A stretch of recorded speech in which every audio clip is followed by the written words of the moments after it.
Bonjour tout le monde. Donc aujourd'hui, ce qu'on va traiter, c'est d'abord le volet carbone de la RE2020 et plus précisément, on va voir en fait un focus sur la saisie des quantitatifs. Voilà, c'est un sujet qui est très important. On est dans le cadre du BIM. Donc on essaye de faciliter la saisie de ces quantitatifs.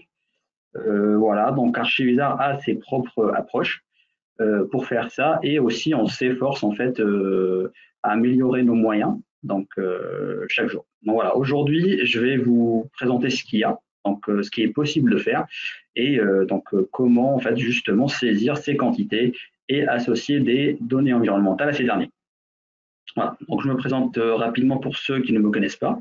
Donc c'est Walid Lamer, je suis ingénieur d'application thermique au sein de Gretec. Voilà, je m'occupe de ce qui est formation, support technique, marketing et avant-vente aussi des produits. Maintenant, on va aborder Archivisar. Archivisar est un logiciel de simulation énergétique et d'analyse environnementale. Donc, il propose et contient en fait tous les modules réglementaires, que ce soit thermique ou environnemental. Il existe aujourd'hui en deux versions. Donc, la première, elle est dite autonome, c'est-à-dire qu'elle n'est pas associée à un autre logiciel. Et en fait, sur cette version, on peut importer soit du SketchUp ou bien de l'IFC. Et on passe par un import qui s'appelle donc l'import par analyse géométrique, où en fait, on va détecter les volumes fermés, on va aussi définir leurs limites pour créer de la géométrie. Et par la suite, et dans Archivisar, on va appliquer une configuration. Et ce qu'on entend par configuration, c'est les parois, les baies, etc. Et c'est par la suite, c'est à l'utilisateur de paramétrer ce qu'il faut. Ensuite, on propose une deuxième version, donc qui est proposée en plugin intégré dans Revit.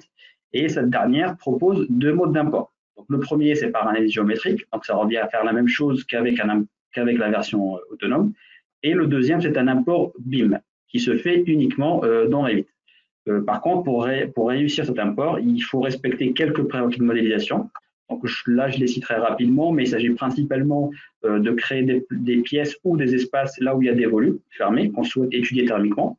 Il faudrait bien définir les limites de ces pièces ou espaces. Et dernier prérequis, il faudrait modéliser en multicouches ces parois pour qu'on puisse les récupérer et pas en multiparois. Voilà. Donc c'est un peu les prérequis de modélisation. Et ce qui serait récupéré, donc, c'est les compositions de parois, les propriétés thermiques des matériaux, le nom des pièces, etc. Donc, toutes les informations qui sont nécessaires pour des études thermiques. Ensuite, une fois l'import réussi, on génère ce qu'on appelle le modèle énergétique d'Archivisar. Voilà, donc c'est un fichier .awz qui permet de réaliser tout type de calcul. En premier lieu, on retrouve notre moteur de simulation en temps réel, qui est aussi couplé en fait au moteur de lancer de rayon. Donc, grâce à cet outil-là, on peut estimer les besoins énergétiques du projet en temps réel. Donc, c'est vraiment en faisant n'importe quelle modification, en changeant par exemple l'orientation ou en ajoutant des protections solaires, on peut estimer en temps réel l'impact que ça aura sur les besoins énergétiques, sur le confort en termes de température, etc. Aussi, ce moteur-là permet d'estimer l'accès à l'éclairage naturel, notamment avec le facteur de lumière de jour, donc le FLJ, ou bien le calcul de l'éclairement, voilà, ce qui est aussi utilisé. Ensuite, on a donc nos modules réglementaires, donc les RT 2012 et la CV aujourd'hui pour les bureaux, pour les bâtiments d'enseignement et aussi pour le tertiaire, parce que la RE 2020 ne s'applique pas pour l'instant, ce sera en juillet. On a aussi le module RT existant dans le cas de rénovation lourde, voilà, et donc les modules RE 2020 qui s'appliquent aujourd'hui pour le résidentiel. On a également un module, donc le EVN 1831, c'est pour le dimensionnement des équipements de chauffage. Donc, en fait, on va calculer les déperditions thermiques pièce par pièce. Et finalement, on a le module STD, donc c'est la simulation thermique dynamique. Et là, en fait, c'est pour calculer les besoins, les puissances, pour répondre à certaines questions de confort thermique, etc. On va faire un petit rappel. Je vais faire un petit rappel en fait sur les grandes lignes de la RE 2020 et ensuite on fera une démonstration pour justement voir en fait comment on renseigne ces quantités-là. Alors on va commencer, on va commencer donc avec les objectifs et mise en place de la RE 2020. Ensuite on traitera le volet énergie et le volet carbone et ensuite une démonstration. Commençons avec les objectifs. Donc tout simplement la RE 2020 a trois objectifs. Le premier pour la partie énergie, le deuxième carbone et le troisième confort d'été. Pour la partie énergie, quand on parle de sobriété énergétique, on aura une réduction de 30% des besoins. et il y aura aussi une poursuite de baisse des consommations pour les bâtiments neufs. On va aussi décarboner l'énergie, donc c'est le recours à la chaleur renouvelable et la disparition progressive du chauffage en utilisant les énergies fossiles. Pour la partie carbone, donc il s'agit principalement de diminuer l'impact carbone de la construction des bâtiments. Et pour le confort d'été, donc là, c'est de garantir le confort en cas de forte chaleur. Voici les grands axes en fait de la RE20. Concrétisons cela. Donc les indicateurs réglementaires qui ont été retenus pour la RE20 sont les suivants. Pour la partie énergie, on retient le BBio, qui est le besoin bioclimatique, le CEP, qui est la consommation d'énergie primaire, et le CEPNR, qui est la consommation d'énergie primaire non renouvelable. Donc, le nouvel indicateur dans tout ça, bien sûr, je compare par rapport à la RT 2012, c'est le CEPNR. Ensuite, pour la partie carbone, deux indicateurs ont été retenus. Le premier, c'est IC Construction, ou bien l'indice carbone de la construction. Et le deuxième, c'est l'IC Énergie. Donc, c'est le prolongement de l'expérimentation E+C-, qui avait commencé donc, et qui avait été introduite en 2016. Et pour la partie confort, donc, on a introduit l'indicateur degré-heure qui remplace l'ATIC. Maintenant, pour ce qui est des attestations de prise en compte de la réglementation thermique. Donc là, il faudrait générer en fait deux RS2E. Donc c'est les récapitulatifs standardisés d'études environnementales. Donc à la demande du PC, il faudrait en fait réaliser un calcul de BBio et du degré heure. Donc ils doivent être en dessous d'une certaine limite. Donc à savoir le BBio max et le DH max. Donc ils doivent respecter en fait certains niveaux. Ça c'est pour l'attestation PC. L'idée, c'est de réaliser ces calculs, de générer l'attestation et ensuite de la déposer, enfin de générer le récapitulatif, pardon, et ensuite de le déposer sur le site, donc RT RE Bâtiment, pour générer l'attestation de prise en compte de la réglementation thermique et environnementale, bien sûr. Et aussi à l'achèvement des travaux, donc là, il s'agit de faire un calcul pour tous les indicateurs, donc BBio, DH, CEP, CEPNR, et aussi IC Construction, IC Énergie. Ensuite, on génère le RS2E et on le dépose aussi sur le site pour générer l'attestation de prise en compte de la réglementation. Voilà. Donc, il est formulé comme ça. Dans ArchiUSA, on va retrouver deux modules. Donc, un premier RE2020 pour la partie énergie, où on génère le R7. Ça, c'est le rapport standardisé d'études thermiques. Ensuite, au niveau du module carbone, on génère le RS100. C'est le récapitulatif standardisé d'études environnementales. Et les deux vont former ce qu'on appelle le RS2E, c'est le récapitulatif standardisé d'études énergétiques et environnementales. Voici à peu près comment se formalise. Et bien évidemment, le tout en utilisant la méthode de calcul THBCE 2020, voilà, qui est ici.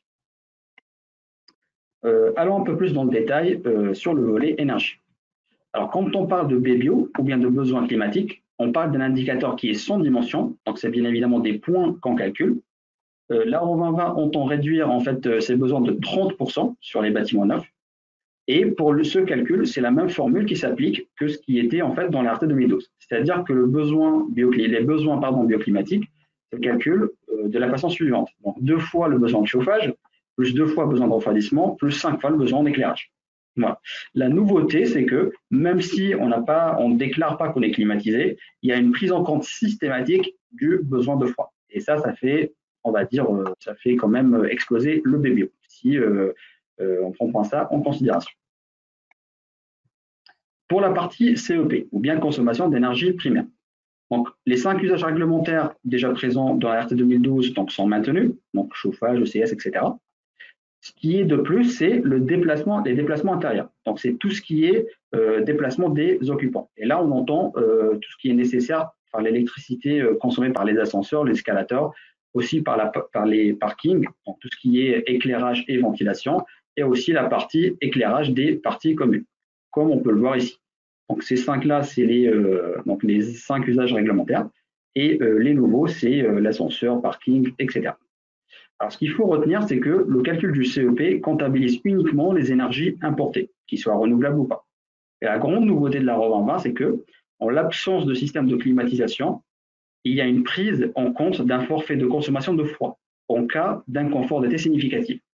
Ça veut dire que le coefficient CEP est directement associé avec l'indicateur degré-heure.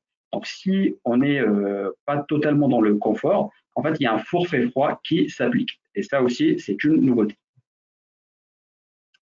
Pour ce qui est du CEPNR, donc il est très similaire à l'indicateur du CEP, à part qu'on ne prend pas en fait la part d'énergie renouvelable, comme on peut le voir ici. tout simplement, donc le bois, etc. J'aborde aussi la partie indicateur de confort d'été, après ce volet énergie. Donc là, l'indicateur qui a été retenu, c'est le degré-heure. Donc bien évidemment, il remplace la TIC. Voilà, il est exprimé en degré-heure et il est noté DH. Donc il exprime concrètement la durée et l'intensité des périodes d'inconfort dans le bâtiment sur une année. Voilà. Donc le scénario météo, il y a un scénario météo conventionnel caniculaire qui est appliqué derrière, donc qui est différent du scénario de base qui est appliqué sur le fichier météo. Et on a deux niveaux aussi, donc deux seuils. Un DH min, donc qui a une certaine valeur, et un DH max. Voilà. Donc si on est en dessous d'un DH min, donc c'est le confort. Donc là, par exemple, il n'y a pas de pénalisation ou d'application d'un forfait froid sur le CEP. Si on est compris entre un DH min et un DH max, donc là, c'est un inconfort probable. Donc là, il y aura une pénalisation du CEP avec la prise en compte du forfait froid. Et si on dépasse donc le DH max, le calcul n'est pas réglementaire, tout simplement. Passons maintenant au volet carbone. Donc, pour la RO2020, on considère 5 contributions aux impacts environnementaux du projet. Donc, la première, c'est la contribution composant. Donc, il s'agit des produits de construction et équipements. La deuxième, c'est le chantier de construction. La troisième, c'est les consommations d'énergie en phase d'usage. Et la quatrième, c'est les consommations en rejet d'eau. Et la cinquième, c'est la contribution partielle. Et bien évidemment, chaque contribution en fait, aura un impact par phase. Donc les phases, c'est production, édification, exploitation, fin de vie. Il y a aussi la partie bénéfices et charges ici. Donc comme vous pouvez le voir, les composants, donc ils ont un impact sur toutes les phases et ainsi de suite. Alors pour les indicateurs de la partie carbone qui est retenue, le premier c'est le IC construction. Donc c'est l'indice carbone de la construction. Il représente l'impact sur le changement climatique associé aux composants du bâtiment, y compris le chantier de construction. Donc, il se calcule de la manière suivante. IC construction, c'est la somme de l'IC composant plus l'IC chantier. Donc, c'est l'indice carbone de tous les composants et de la partie chantier.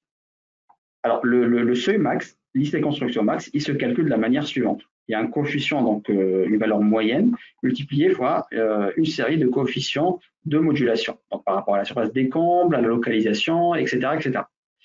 Donc il faudrait aussi retenir qu'il y a un renforcement progressif des exigences carbone, donc par palier de 3 ans. Donc voilà, comme on peut le voir ici. Donc on joue essentiellement sur ce coefficient-là. Donc c'est le IC construction moyen. Et là, vous pouvez voir, par exemple, pour du logement collectif, comment ça devient de plus en plus exigeant. Ensuite, le deuxième indicateur carbone réglementaire et le dernier, c'est le IC énergie. Donc, il représente les impacts sur le changement climatique des consommations d'énergie primaire sur tout le cycle de vie du bâtiment. Donc, tout simplement, quand on lance un calcul CEP au niveau du module RO20 énergie, donc on aura les consommations d'énergie, évidemment en kilowattheure. En fait, on va multiplier ces consommations par leurs données environnementales en utilisant bien évidemment une approche dynamique, donc avec des coefficients de pondération.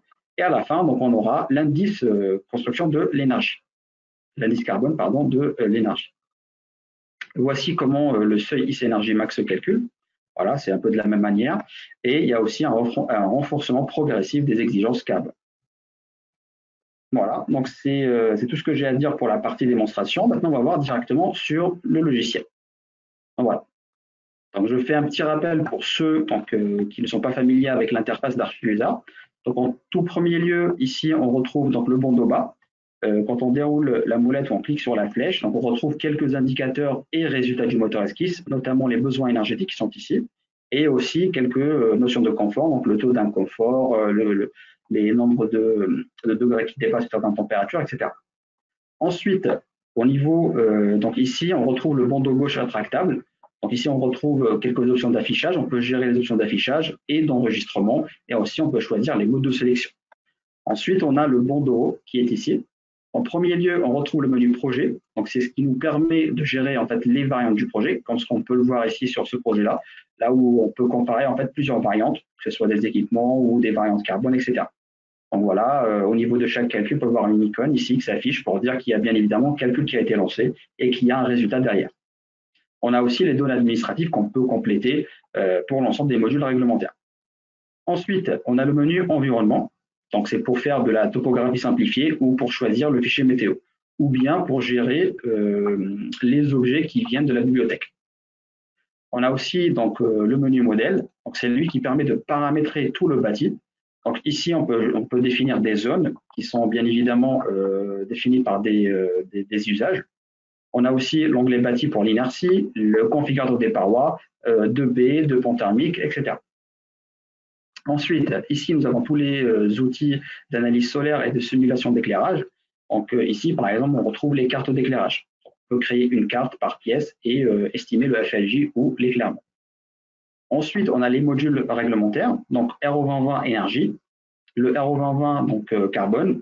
On a l'ancien et il est toujours utilisé, donc les RT 2012, le module ACV, le module RT existant pour les rénovations lourdes, le module E11831 pour les déperditions thermiques, le module STD. Ensuite, on retrouve l'interface des résultats, l'éditeur de rapport et le gestionnaire de bibliothèque, voilà, que j'affiche ici. Voilà. Si on fait un petit passage sur le module RO2020 énergie, qui n'est pas notre sujet aujourd'hui, donc on retrouve la même structure que ce qu'on avait sur la RT 2012, donc on retrouve exactement la même structure, c'est-à-dire un projet, bâtiment, zone et ensuite l'élément groupe. On retrouve ici 5 onglets. Donc l'onglet bâtiment, c'est tout ce qu'il faut pour un calcul de BBO. On a aussi l'onglet équipement, c'est là où on renseigne tous les équipements pour le calcul du CEP, CEPNR, etc. On a un rapport ici, donc c'est pour compléter les données administratives et aussi donc pour valider les exigences de moyens qui sont ici. Voilà. Il y a aussi, donc, par exemple, pour générer l'attestation de prise en compte de la réglementation au moment du dépôt de PC, en fait, il faudrait aussi s'engager en fait, à réaliser une étude IC Construction. Donc aujourd'hui, la partie carbone n'est pas obligatoire au moment du dépôt PC, il faudrait juste s'engager, il faudrait le faire de cette manière-là. Sur l'onglet rapport, valider cette exigence-là et lancer le calcul. Ensuite, on lance le calcul, donc en mode THDPC pour les différentes attestations. Et ensuite, on génère l'attestation ici, etc. Passons maintenant au module donc, ACV carbone, ACV RO2020. Donc, on retrouve ici 3 onglets. Donc, le premier, c'est ACV RO2020, où on retrouve la structure du projet. Donc, ici, il y a une partie de données administratives. Et donc, ce point revient souvent aussi au support. Il faudrait bien compléter les données administratives. C'est pour ça que voilà, on vous donne ces indicateurs-là pour dire est-ce que c'est bien renseigné ou pas, notamment pour les données cadastrales qui doivent respecter un certain format. Donc, voilà, veillez à bien le faire pour pouvoir en fait générer l'attestation au niveau du site RE20. Voilà. Donc ici, on retrouve la structure, donc l'élément projet, l'élément bâtiment et ensuite l'élément zone. Et juste après, on retrouve toutes les contributions. Commençons par la contribution composant, ensuite consommation d'énergie, consommation rejet d'eau, chantier et parcelle. Aujourd'hui, ce qui nous intéresse par rapport à l'indicateur IC Construction, c'est la contribution composant et chantier. Les autres, en fait, les autres indicateurs, en fait, ils sont pédagogiques et voilà, il n'y a pas d'obligation réglementaire. Donc maintenant, on va aborder la question de comment en fait renseigner ces données environnementales. En premier lieu, il faut savoir que toutes les données environnementales se trouvent sur la base INIES. Donc, on a développé un explorateur qui est directement relié à la base INIES et donc qui propose et qui permet d'utiliser toutes les données donc directement depuis Archivisa, sans devoir en fait faire l'aller-retour entre le site et Archivisa. Voici l'explorateur. Voilà. Donc aujourd'hui, d'après la dernière mise à jour donc, qui a été effectuée le 20 février, donc on dispose de 5790 données, entre les données de service, les données spécifiques et les données par défaut. Voilà. Donc ils sont là. Voilà. Maintenant, pour renseigner et pour associer ces données à des quantités dans Archivisa. Ici, au niveau de la contribution composant, on retrouve tous les lots de cette contribution. Donc de 1 à 13. Donc de 1 à 7, donc c'est tout ce qui concerne les matériaux de construction et les éléments constructifs du bâti. Et de 8 à 13, ce sont les équipements. Voilà. Alors sachez qu'il est possible en fait d'appliquer des lots forfaitaires. Alors c'est valable bien évidemment pour le résidentiel, pour le lot 10 et 11, ce qui correspond au réseau d'énergie courant fort et courant faible, ou bien CFO, CFA. Et on a aussi la possibilité d'appliquer un lot forfaitaire au sous-lot 8.1. C'est les générateurs, c'est les équipements de production donc de chaud et de froid. Pour le reste, il faudrait donc les renseigner. Pour ce faire, en fait, on doit utiliser le gestionnaire de macro composants. Il suffit de cliquer sur la contribution composant pour retrouver ce gestionnaire. Donc, le principe, c'est il faudrait créer un macro-composant, comme ce que je viens de faire ici. On pourrait le nommer en cliquant ici, en changeant de nom. On pourrait aussi définir une quantité et on doit ajouter des composants. Il faudrait cliquer sur le plus et ensuite on cherche la donnée ici, par exemple laine de verre. Voilà, et il faudrait ensuite, par la suite, faire un glisser-déposer de la donnée vers le gestionnaire de macro-composants. Donc là, je vais ajouter la donnée. Voici la donnée qui s'ajoute. Donc, je peux aussi appliquer une quantité. Par exemple, je dis que j'ai 100 mètres carrés d'isolant. Et là, en fait, j'aurai aussi à allotir cette donnée-là. Donc, par exemple, ça se trouve dans un certain lot ici, etc.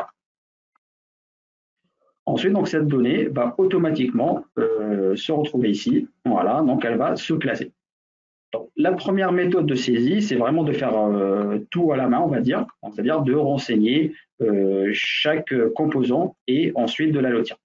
C'est comme ce que j'ai ici dans cet exemple-là que j'avais réalisé. C'est-à-dire que je vais créer pour chaque sous-lot un macro-composant et ensuite je mets tous les composants qu'il y a au niveau de ce sous-lot-là et je les allotis par la suite. Donc ça, c'est la première méthode et c'est la plus fastidieuse. La deuxième, en fait, elle consiste à profiter des quantités et du paramétrage qu'il y a sur le modèle énergétique.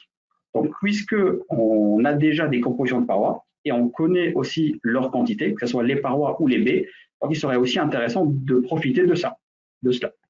Donc, si j'accède au configurateur des parois, donc dans Archivisa, en fait, on classe les parois qui sont de la même catégorie dans un même groupe. Par exemple, ce groupe-là, il comporte plusieurs parois qui sont mis en surbrillance ici. Donc, on connaît la surface totale, donc qui est de 127 mètres carrés, qui est ici, et on connaît aussi la composition de cette paroi, comme on peut le voir ici. Donc, pour chaque matériau, ici, je connais sa quantité. Donc, si je lui associe une donnée environnementale, eh ben, je pourrais récupérer tout ça. Et ça m'évite, en fait, de le refaire une deuxième fois. Donc, si j'accède ici à la composition, je double-clique sur le matériau, par exemple la laine minérale qui est ici. Ça, on est au niveau du configurateur des parois, au niveau de l'onglet matériaux. C'est là où se trouvent tous les matériaux de mon projet. Donc ici, j'ai la donnée thermique, donc la résistance, la conductivité, masse volumique, capacité. C'est de là pour le calcul de l'inertie. Et ici, j'ai la possibilité d'ajouter une donnée environnementale.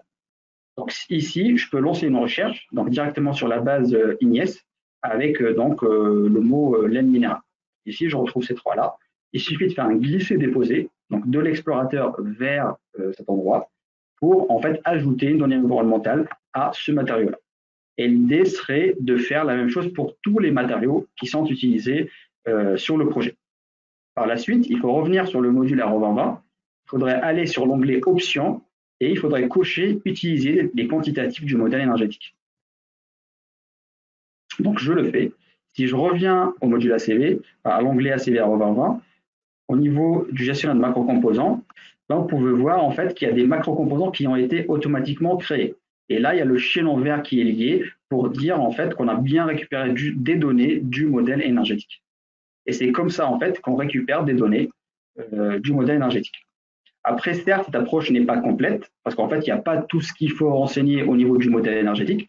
Par exemple, tout ce qu'il y a au niveau du lot VRD ou infrastructure. En général, on ne dispose pas de ces données-là sur la maquette. Donc, pour ces données qui restent, en fait, il faudrait les rajouter ici. Donc, il faudrait ajouter le macro-composant, ajouter les quantités qu'il faut et les allotir. Voilà. Donc, ça, c'est la deuxième approche. La troisième approche, elle consiste à importer un fichier CSV qui contient toutes les quantités du projet. Par exemple, on pourrait échanger ce fichier avec un économiste ou avec quelqu'un qui a accès à ces quantités ou nous-mêmes préparer en fait ce fichier-là donc au format CSV et on pourrait par la suite l'importer en mentionnant en fait les données environnementales, les quantités et le lot et le sous-lot. Donc comme ça, c'est un travail qui sera déjà fait, il n'y aura plus rien à rajouter. Donc, en première étape, ce que je vous conseille de faire, c'est d'exporter un premier format du fichier CSV parce qu'il y a un certain format à respecter. Voilà, donc en cliquant sur ce bouton. Donc lui, il me propose d'enregistrer tout ce qu'il y a sur le gestionnaire de macro-composants. Voilà, tout ce qu'il y a à renseigner. Voilà. Donc on peut l'exporter. Et donc on aura le premier format. Et par la suite, quand on le modifie, on ajoute des données, bien évidemment en respectant le format, on pourra le réimporter pour en fait profiter de toutes ces données-là. Voici un exemple de fichier CSV. Voilà. que j'ai généré, c'est le même. Donc voilà, il faut respecter. Donc ici, quand on lit les en-têtes, quand il y a de la majuscule et un astérisque, ça veut dire que la donnée, elle est obligatoire et sera utilisée. Si c'est juste en majuscule, ça veut dire que la donnée n'est pas obligatoire, mais elle sera quand même utilisée. Et si c'est en minuscule, donc la donnée n'est ni obligatoire, ni ne sera utilisée. Donc, si vous voulez ajouter des données à ce qui a été importé, ben, il suffit de copier une ligne ou plusieurs lignes et de les coller ici. Et ensuite, donc, de changer les noms, de changer l'ID aussi de la donnée environnementale, de la lotir aussi, en choisissant le lot et le sous-lot. Et ça sera automatiquement repris sur le gestionnaire de macro composants. Voici un peu le principe. Donc, c'est les trois méthodes qu'on propose en fait pour la saisie de ces quantités-là. Ensuite, pour lancer un calcul, il faut juste compléter la contribution chantier, soit en méthode simplifiée, soit en détaillée, si on souhaite valoriser ce qui se passe dans le chantier. Voilà, il y a plus de données à renseigner. On peut aussi ajouter donc, des composants qui sont temporaires en chantier. Voilà, ici. De la même manière, donc, on ajoute un composant, ensuite on fait un glisser-déposer d'une donnée et on valide. Voilà. Donc ça, c'est le principe. Ensuite, sur l'onglet calcul, on lance un calcul et quand le calcul aboutit, si on respecte les données, on peut générer le RS2E. Donc là, j'ai déjà lancé un calcul, donc je vous montre directement les résultats. Donc, au niveau de l'interface des résultats, ben, vous pouvez voir, donc il y a une partie R2020 et aussi une partie ACV R2020. Donc sur l'ACV R2020, si je vais directement sur le bâtiment et sur les données globaux, donc ici, j'ai le IC construction, donc l'indice carbone de la construction. Donc c'est l'indicateur réglementaire. Par exemple, ici, je suis à 567,8 par rapport à un IC construction max de 710. Donc là, je suis en dessous du seuil max. Voilà. Donc là, cet indicateur est validé. Par contre, au niveau de l'IC énergie, donc je dépasse un peu. Voilà. Donc je suis à 165 par rapport à un seuil max de 145. Donc, voilà. Donc là, je ne suis pas réglementaire sur l'IC énergie. Le reste, en fait, c'est pour avoir un peu plus de détails. Ensuite, il y a plein de résultats qui sont détaillés contribution par contribution pour un peu mieux repérer là où vous avez le plus d'émissions, etc., pour directement agir dessus. Voilà. Voilà. En tout cas, j'espère que cette présentation vous a plu. Donc, j'arrive à la fin. L'idée, c'était juste de passer sur les différents modes de saisie des quantités. Merci de votre présence.